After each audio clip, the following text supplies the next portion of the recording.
अस्सलाम वालेकुम, welcome to part 2 of England to Scotland road trip. Hotel हम पहुंच चुके हैं। अभी हम थोड़ी सी अनपैकिंग करेंगे, उसके बाद नमाज वगैरह पढ़ेंगे और फिर हम निकल जाएंगे शहर के गश्त पे। हाँ जी, शहर में जा रहे हैं हम गेड़ियाँ लगाने। होटल के हालात आप लोग देख लें, होटल बहुत अच्छा था, नाम आपके सामने है। रूम मैं नहीं दिखा रही, लेकिन यहाँ पे हमने अपने लिए लिया था एक किंग साइज़ रूम, क्योंकि ऑब्वियसली हमारे साथ बच्चे थे तो बच्चों के साथ आपको छोटा रूम देते ही नहीं है, ये यहाँ पे पॉलिसी है। शाम के बज चुके थे 4:30 और वक्त का मुकाबला सख्त के तहत हमने सोचा कि पहले कहाँ जाया जाए, क्योंकि 5 बजे सब कुछ बंद हो जाता है। ग्लासगो शहर में ये हमारी पहली ड्राइव थी और इसकी वाइब मॉडर्न और विंटेज कुछ मिक्स सी है।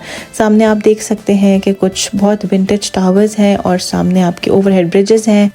यहाँ की बिल्डिंग्स का आर्किटेक्चर बहुत ही विंटेज स्टाइल का था, लेकिन पता नहीं यहाँ पे मुझे लाहौर वाली फीलिंग क्यों आ रही थी।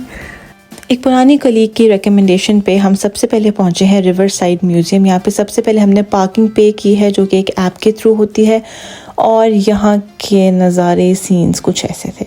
ये एक पुराने स्टाइल का पूरा शहर इन्होंने इस म्यूज़ियम के अंदर आबाद कर दिया है। हर चीज़ जो कि पहले यहाँ पे चलती थी या जो पहले वक्त के साथ साथ यहाँ पे बनी है और जैसे जैसे ग्लासगो शहर ने तरक्की की है, हर चीज़ का मॉडल उठा के यहाँ पे रख दिया गया था।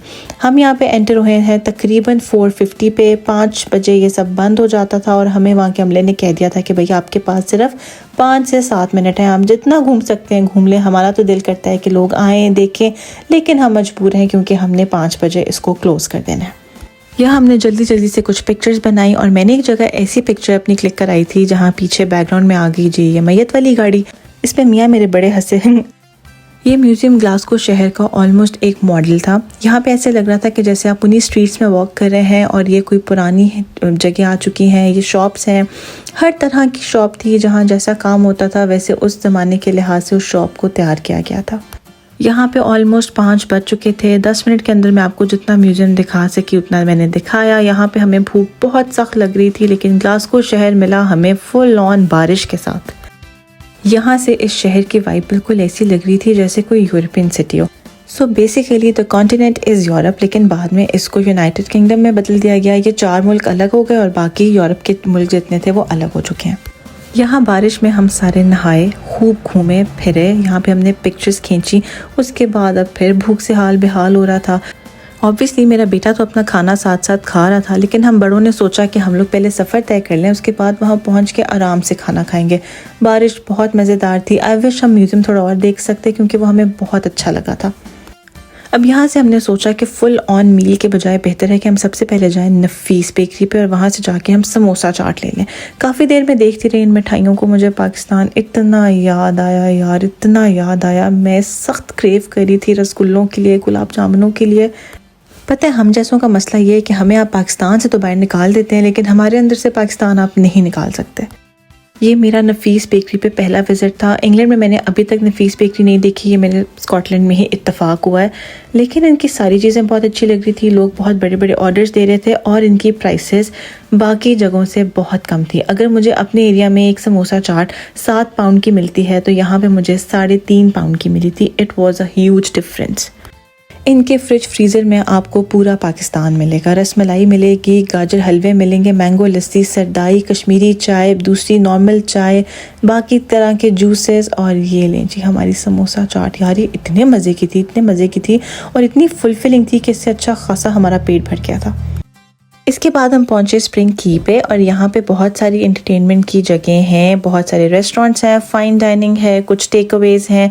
It was a nice place और यहाँ पे एक सिनेमा भी है। यहाँ हमने अपनी गाड़ी पार्क की, उसके बाद हमने इस जगह को थोड़ा सा एक्सप्लोर किया तो सामने हमें नैंडोज नज़र आया, उसके साथ हमें चाय वाला नज़र आया। तो मेरा बहुत दिल किया कि यार चाय वाला जाके एक्सप्लोर करना चाहिए कि उसके पास और क्या क्या चीज़ें हैं। यहाँ आप देख सकते हैं कि यहाँ पे सिनेमा भी है, यहाँ पे आपको कोस्टा भी मिलेगा, यहाँ पे आपको फाइन डाइनिंग रेस्टोरेंट भी मिलेगा, यहाँ पे काफ़ी कुछ था। So it was an all rounder place. चाय वाला की वाइब बहुत अच्छी थी। ऐसे लग रहा था कि जैसे मैं किसी पाकिस्तानी रेस्टोरेंट पे हूँ। और ये देखें इनका इंटीरियर वाज सो गुड। यहाँ से 1-2 स्मूदीज़ ली, लेकिन I was craving for Costa's berry refresher smoothie, तो मैंने फिर कोस्टा से जाके वो ले ली। इसके बाद हमने प्लान बनाया कि हम जाएंगे ब्यूकेनन स्ट्रीट। यहाँ से वॉक करते करते हमने जाना था ब्यूकेनन स्ट्रीट तक। तो रास्ते में हमें लगा कि यार ये तो वाकई लाहौर जैसे सीन है, पानी जगह जगह खड़ा हुआ है, लेकिन it was a nice place. अब ऐसा हो ही जाता है, जब ज़्यादा बारिश आती है तो ज़्यादा पानी आता है। मैंने इस शहर की दोनों वाइब्स को कैप्चर करने की कोशिश की है कि जहाँ पे मॉडर्न ब्रिजेस हैं और उसके साथ साथ विक्टोरियन आर्किटेक्चर भी है। ग्लासगो में मुसलमानों की तादाद बहुत ज़्यादा है। ये वहाँ घूमने फिरने वाले लोगों से मुझे अंदाज़ा हो गया था कि हमारी कम्युनिटी यहाँ पे काफ़ी ज़्यादा है। यहाँ से वॉक करते करते हम पहुँचे हैं जी ब्यूकेनन स्ट्रीट पे, और ब्यूकेनन स्ट्रीट के मनाजिर कुछ ऐसे थे।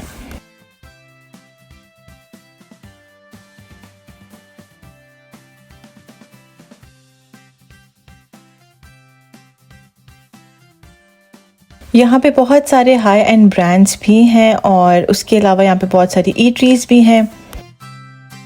लुक एट दिस स्ट्रक्चर, ये इतना मैसिव और इतने खूबसूरत आर्किटेक्चर था कि बस आपने किसी शहर की वाइब को समझना हो या वहाँ ये समझना हो कि लोग कैसे रहते हैं, वहाँ किस तरह के टूरिस्ट आते हैं और वहाँ क्या चीज़ें, तो उनके बाज़ारों में जाके देखें।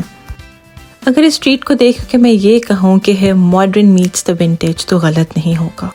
यहाँ के स्ट्रक्चर्स बहुत पुराने, बहुत कदीम हैं, जिनको रेनोवेट किया गया है। वहाँ बाज़ार बना दिए गए हैं, हाई एंड ब्रांड्स आ चुके हैं, लेकिन इन्होंने अपने इस पुराने हेरिटेज को मेंटेन करके रखा है, प्रिजर्व करके रखा है। जितने घंटे अभी तक हमें ग्लासगो पहुँचने तक हुए थे, उतनी देर में मुझे ये जगह सबसे ज़्यादा अच्छी लग रही थी। एक तो पुराने आर्किटेक्चर की वजह से, उसके अलावा यहाँ पे हाई एंड ब्रांड्स थे, तो मुझे लग रहा था कि हाँ यार बस ये मेरी वाइब है, यहाँ मुझे मज़ा आ रहा है, क्योंकि यहाँ की बिल्डिंग्स वैसी हैं जैसे मुझे पसंद हैं, यहाँ पे ब्रांड्स वो हैं जो मुझे पसंद हैं। लेकिन इससे पहले जितनी जगह भी हम लोग वॉक करके आए थे, उनका हाल बहुत बुरा था बारिश से। या तो हो सकता है कि वो इस तरह की जगह हो जहाँ का टैक्स कम हो। अमूमन यहाँ ये होता है कि जिस जगह का टैक्स कम होता है वहाँ हुकूमत इतना ध्यान नहीं देती, लेकिन ये तो टूरिस्ट प्लेस थी। इसको आप देखें, यहाँ के सीन्स चेक करें, इतना खूबसूरत आर्किटेक्चर, उसके साथ एक मॉडर्न बिल्डिंग जिसके अंदर उसका रिफ्लेक्शन भी आ रहा है। यहाँ पे इस टाइम पे बहुत से परिंदे होते हैं क्योंकि लोग उनको दाना डालते हैं। तो it was such a peaceful and beautiful sight. हम यहाँ से आगे थोड़ा सा कोई रास्ता रह गया था, जहाँ से आगे एक पार्क था, वहाँ एक छोटा सा मॉन्यूमेंट था। हमें इतना चलने की आदत हो चुकी है जब से हम लोग यूके आए हैं। दुबई में भी चलते थे, लेकिन ऑब्वियसली वहाँ गर्मी बहुत थी, तो वहाँ ज़्यादातर आप वॉक का सहारा नहीं लेते हैं। लेकिन जब से हम यूके आए, हमें चलने की आदत हो गई है। आप यकीन जाने, एक सीध में हम 2 घंटे चलते हैं तो शहर की एक साइड देख लेते हैं, फिर दूसरी साइड चलते हैं तो एक साइड देख लेते हैं। और ये थी यहाँ की सेंट्रल मॉस्क, और वो अगली साइड कुछ ऐसी थी। मैं जितना चल फिर के आपको शहर दिखा सकी मैंने आपको दिखाया। खा पी के दिन किया ख़त्म। अगले दिन हमने एडिनबरा जाना था, तो जब मैं अपने कपड़े इस्त्री करने लगी तो जी ये मेरी शर्ट मुझसे जल गई। अब मैं क्या करूँ? मैंने अपने हस्बैंड से कहा कि यार मुझे कोई तसल्ली दे, मैं क्या करूँ? तो उन्होंने कहा तसल्ली ये है कि दूसरा वाला जो ड्रेस है उसको तसल्ली से इस्त्री कर लें, वरना वो भी जल जाएगा। लेकिन शायद जो हुआ अच्छा हुआ। चैनल पे आते रहें, वीडियो को लाइक करें, चैनल को सब्सक्राइब करें और अगली वीडियो देखना मत भूलिएगा। अल्लाह हाफिज।